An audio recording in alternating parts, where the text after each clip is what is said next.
Welcome to the Juice Box with Juice Springsteen, covering the week that was in professional wrestling.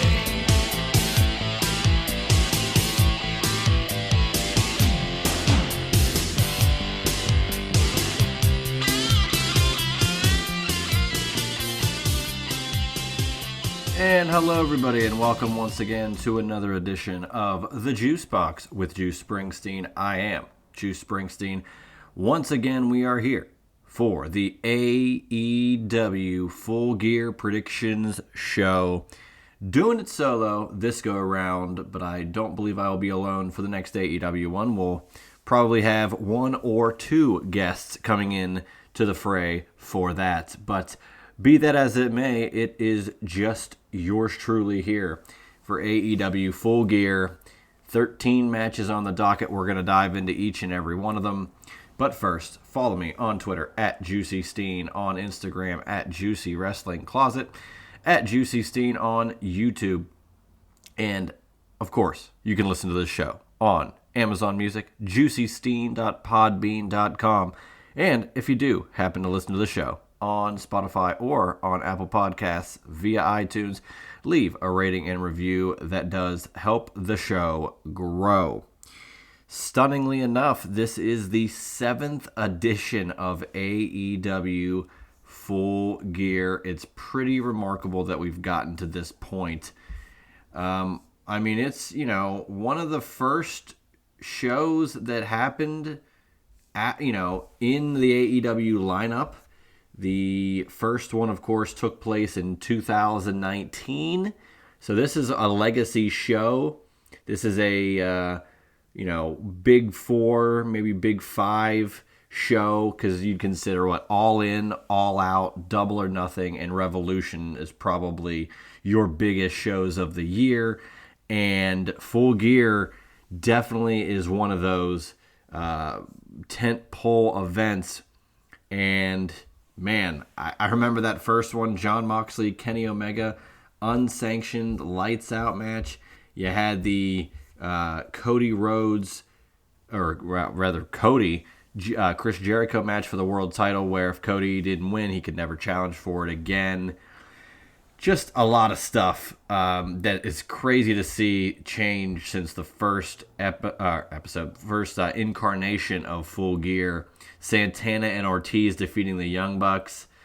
Pac getting defeated by Hangman. Both those guys are in high-profile matches on this card. So we're going to dive into the Full Gear 2025 predictions here in just a moment. I did want to bring up a couple of points. Over this past week, we saw Tony Khan giving a face-to-face in-studio interview with Ariel Helwani, a man who had an interview with Tony Khan, I believe, in 2022, which, things weren't as great between those two, and the interview, just wasn't what I think they both wanted, and it was kind of up in the air whether those two would interact in a setting like that again. But they did, and I felt that, first of all, I would suggest go out of your way to watch it on your own.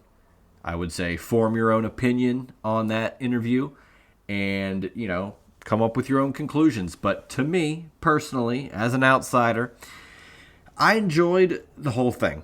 I felt that Tony was given a lot of questions that dove really deep and covered a lot of topics. And on topics that, a lot of people would hope would be the, quote, gotcha moment, or the, Tony's going to mess up here, or Tony's going to bury someone here. Tony took the high road and just did a very professional interview where he complimented those that had forged their way through AEW, even if they hadn't been there currently. And he discussed that photo of Punk and Cody and Ricky and Jade as WWE champions currently, and how he felt about that. So a lot of different topics, but I felt that it was a very informative interview. I felt that everything that he kind of had thrown in front of him, he definitely answered. A lot of ground was covered. And yeah, I just think that it's nice to see growth there. And I like seeing Tony on camera in interviews. On screen for actual segments, I think could use a little work. But, maybe he doesn't even want to be a focal point. I think he just wants to be, somewhat of a figurehead because he is the figurehead. But these interviews outside of it and some of the things he does online and his online presence, I do value and I do appreciate. So I'm looking forward to seeing more of that going forward as AEW concludes their year with Full Gear and World's End taking place in December. But I just wanted to bring that up to reference. And I also wanted to bring up, of course, the unfortunate passing of Bob Caudle, a legendary pro wrestling announcer at the age of 95. And, through the NWA, Mid-Atlantic, even early WCW, like 90, 91 maybe even. Bob, was a part of that. I remember he was at Capital Combat 90 and just, a legend. I would wager probably on the Mount Rushmore of pro wrestling announcers as a whole. And, you could put Gordon Soley, you could put Jim Ross. Bob Caudle, I think, could be on there. Michael Cole or, someone else could be on there. But, I mean, there's very few people that I would put in such high regard. But rest in peace to Bob Caudle. But I felt that there was a very sweet and classy tribute, nice gesture done by AEW and really Tony Schiavone at the announce desk this past week on Dynamite. Singing the praises of Bob Caudle and sending his friend off with a very nice tribute to Bob. So wanted to get those few things out of the way, and I would like to just go right into Full Gear. 13 matches, however, 4 will be on Tailgate Brawl, which, that's been a fun new way of promoting shows, having the pre-show. I do wonder, will this pre-show bleed into the real show? That caused some controversy last time, and I wonder if it will cause some controversy this time if it were to happen. But let's dive into these real quick. Boom and Doom, Big Boom AJ and QT Marshall taking on RPG Vice, Rocky Romero, Trent Beretta. I'd like to see Big Boom and QT get the win here, but it would not shock me to see Vice get the dastardly win here. $200,000 four-way tag. Winners get the $200,000 cash prize. The Bang Bang Gang, Austin Gunn, Juice Robinson, shout out Juice, Big Bill, Brian Keith, The Outrunners, and Max Caster, Anthony Bowens, the unacclaimed. I actually want to see Anthony Bowens and Max Caster get the win here. They have not found themselves having a liking towards each other since this, having to be teammates again. I'd love for them to win this match and begrudgingly have to split $100,000 or $100,000 apiece for $200,000 altogether. Trios match for the CMLL World Trios title. Kazuchika Okada, Hechicero, Konosuke Takeshita takes on El Sky Team, which is Dorada, Neon, and Mystico, the champs. I think we're going to see a little bit more of the fracture in regards to Don Callis' family, specifically Okada and Takeshita. I don't think we see the breakup yet. Of course, this is just Tailgate Brawl, but I think in the future that is where things are headed, as I've discussed on previous episodes of the Juice Box. The fourth and final pre-show match, Hook and Eddie Kingston take on the Workhorsemen, which is Anthony Henry and JD Drake. Standard tag, I see Hook and Eddie Kingston getting the victory pretty easily here. Let's go into the main card. There is a lot on this show. We've got first a 4-way tag team match where the winning team will choose the stipulation for the semifinal match that they will be in for the inaugural AEW Women's World Tag Team Championship Tournament. The Babes of Wrath, the Sisters of Sin, the Timeless Love Bombs, and Megan Bayne, Marina Shafir. Fatal 4-way. I don't believe it's elimination. And, man, Megan Bayne and Marina Shafir don't really need a stipulation. They can kick anybody's ass at any time. The Babes of Wrath could have a very fun and unique way of presenting violence if they want to get a creative violence stipulation. Sisters of Sin, Julia Hart, Sky Blue, they were the most violent in Blood and Guts, so I would not be shocked if they had an insane stipulation if they were to win. But Timeless Tony Storm and Mina Shirakawa, they referenced a Taipei death match, so I want those women to win, and that's who I'm choosing to win and selecting that Taipei death match. I think that would be insane to have on TV and for the women's tag title tournament. So sign me up with that. We've got a $1 million trios match where the winners receive a $1 million cash prize. The Young Bucks and Josh Alexander take on Kenny Omega and the Jurassic Express. Based on what we saw this past week, where Kenny Omega somewhat saved the Young Bucks from getting, kind of caved in by the rest of the Don Callis family and what have you, I have a feeling that Kenny and the Jurassic Express get the win, but there might be a reunion of the Elite, and, whether that leads to a true reunital of the Elite remains to be seen. And I don't know if it'll be any sort of, they're going to go for a trios title or whatever. That remains to be seen, but I think Kenny and the Jurassic Express get the win and go forth. Maybe they even donate some money to the Young Bucks, who, they were strapped for cash for a while. Don Callis has been funding their promos and their introductions to each match, which has been very entertaining, I must say. So give me Kenny and the Express of Jurassic flavor to win this match. We've got Brodito taking on FTR for the AEW World Tag Team Championships. I do think this is the moment.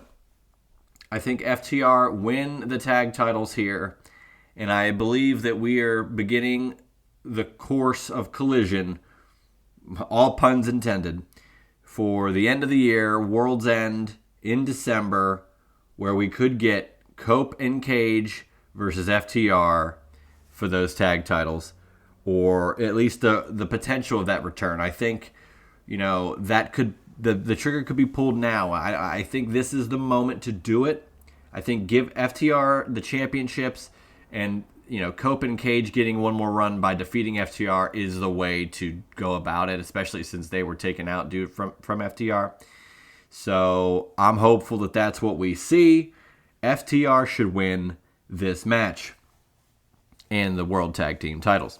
Casino Gauntlet for the inaugural AEW national title. All the controversy seemingly is gone from this national championship thing with the NWA and what have you. And now we move on. We get their own lineage. Billy Corgan and Tony Khan talked about it. We got their own lineage for AEW. And we get to see one of my favorite new gimmick matches in all of pro wrestling, the Casino Gauntlet, taking place for that national championship. All the participants still unknown. However, we do know that number 1 will be Bobby Lashley, number 2 will be Shelton Benjamin, and at least in the match, Ricochet, Kevin Knight, and Speedball Mike Bailey. But, Lashley and Benjamin starts off the match.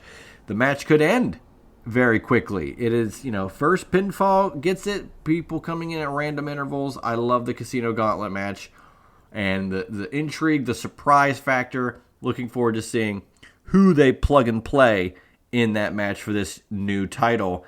Ultimately, I'm going to say Ricochet wins this championship.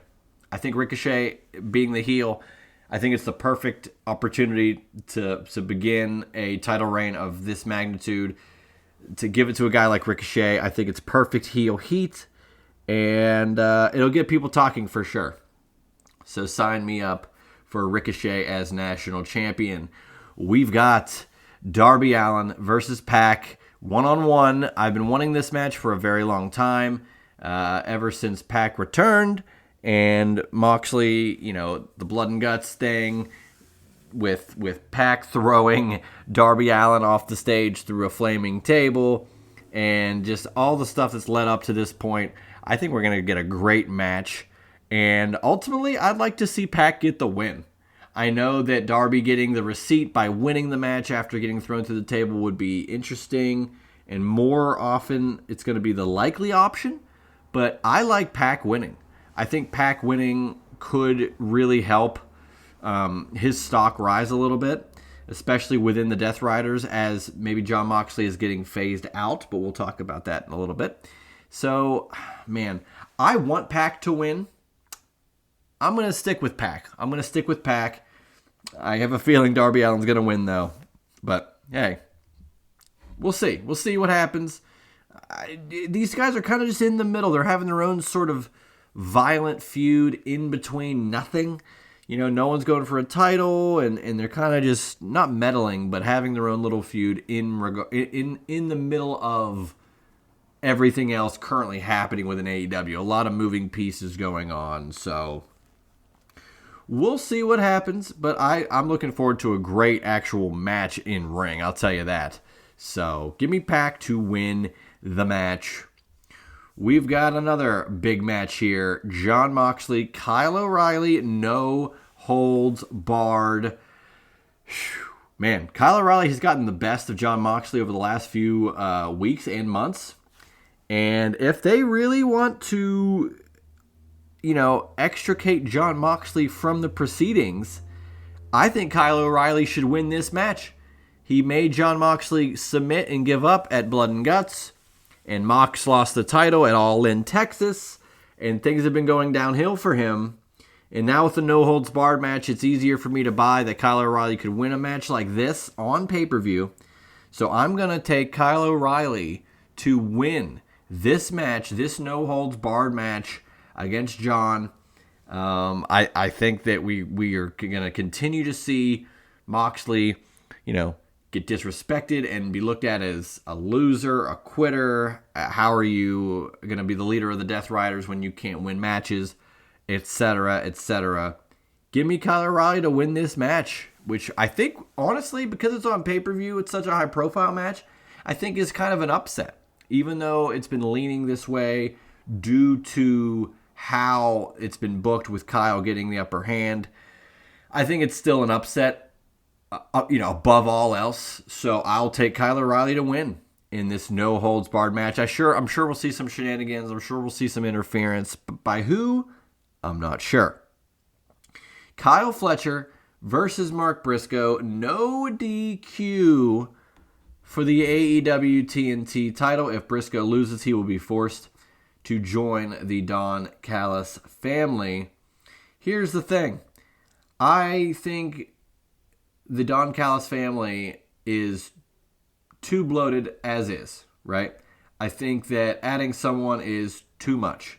However, I don't think Mark Briscoe should win the championship just yet. As a matter of fact, I think Mark Briscoe joining the Don Callis family could be an interesting piece of booking week to week in story.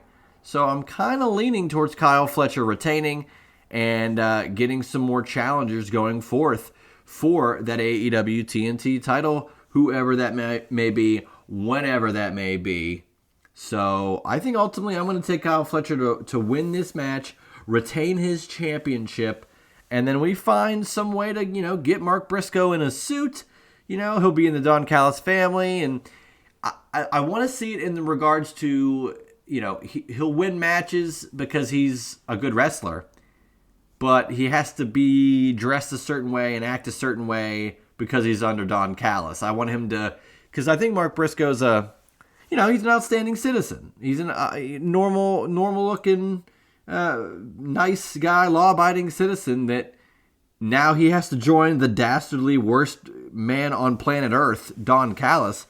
I'd like to see him still uphold that, composure of being a nice guy, yet have to be under the tutelage of Don Callis, and maybe that's how things progress with him. But I don't know. I kind of have a feeling they're going to pull the trigger on Mark Briscoe winning the title purely because of, the I don't even know what it is. Just the stipulation seems almost too much. So I think they'll go with Mark Briscoe, but I'd like to see Kyle Fletcher win, to be honest with you. Let's get into the final two matches. These are the big ones. Chris Statlander, Mercedes Moné, AEW Women's World Title. Mercedes Moné, I think at this point has 13 titles, if not 12. It's 12 or 13, but I think that's it. I don't think she's winning this World Women's Championship. I think Mercedes has gone all the way with, the TBS Championship and having that record fully intact now, being the all-time winner or longest reigning AEW Women's World or TBS Champion, and I think now it's time to see some fluctuation. Chris Statlander is newly the champion. She beat Toni Storm, in a fatal 4-way. I think it's time to get some cracks in the armor here. I think Mercedes Moné is going to lose this match. I'll say it. I think Chris Statlander is going to win this match. She's going to retain the Women's Championship, and I don't know if that's going to, lend itself to maybe someone thinks they can take the TBS title from Mercedes. Maybe she'll start losing some titles. But I'll tell you this. If Mercedes Moné wins the AEW Women's World Title from Chris Statlander, it will cause a ruckus, an uproar, a vitriol only seen by those that despise Mercedes Moné, because they think that she hogs all the spotlight and the titles, to be fair. And I know how people will react, but I think Chris Statlander should retain here. But I'm actually here for Mercedes win. I think I like the chaos, and I'm a fan of both these women. I think Mercedes has done some of her best work. She was the PWI #1 for the women's 250 for this past year. I think she's earned every single moment of that, and I'd love to see her get this title as well, to be honest with you. I think Chris will win, though, to kind of stave that off and keep both women strong. But we'll see. Anything can happen in the All Elite Wrestling. And speaking of, in a steel cage match, we've got the world title on the line. Hangman Adam Page once again defends against Samoa Joe. Full Gear with a lot of rematches from the previous month, yet I am not mad at it, especially this match, considering it is in the confines of a 15, if not higher, foot steel cage between Joe and Page. I still think, due to the stipulation, that Hangman will end up still winning, but I don't think he'll come out unscathed. As a matter of fact, I think Joe's going to take a pound of flesh from Hangman, even if Joe doesn't ultimately win the AEW World Title, because I think Hangman is going to go a little further with this thing. I think he's definitely going to continue his run. I have a feeling that we might see the return of one Maxwell Jacob Friedman. I think he's been silent. I think him showing up in New Jersey is perfect. And I think that, let's spice up the World's End of it all. You're going to have the Continental Classic, but you want to have some high-profile stories going into your last show of the year. And I just feel that MJF is that spark. He, I think he still has that opportunity to cash in. He'd have to do it a week in advance, but he could say, hey, World's End, let's do it. And you can do that by having him come back in this match, beat up Hangman. The cage could be lowered. No one can get in. Old school heat. So I think MJF's going to return. And I think this is going to be a wild scene. But ultimately, Hangman Adam Page will retain. And I do believe that MJF's going to return here. I'm making that bold prediction. Don't know how bold it is if other people have been saying it, but I don't listen to everybody else. I listen to a few shows here and there, so I form my own opinions. That's what I suggest all of you do. That's what I do.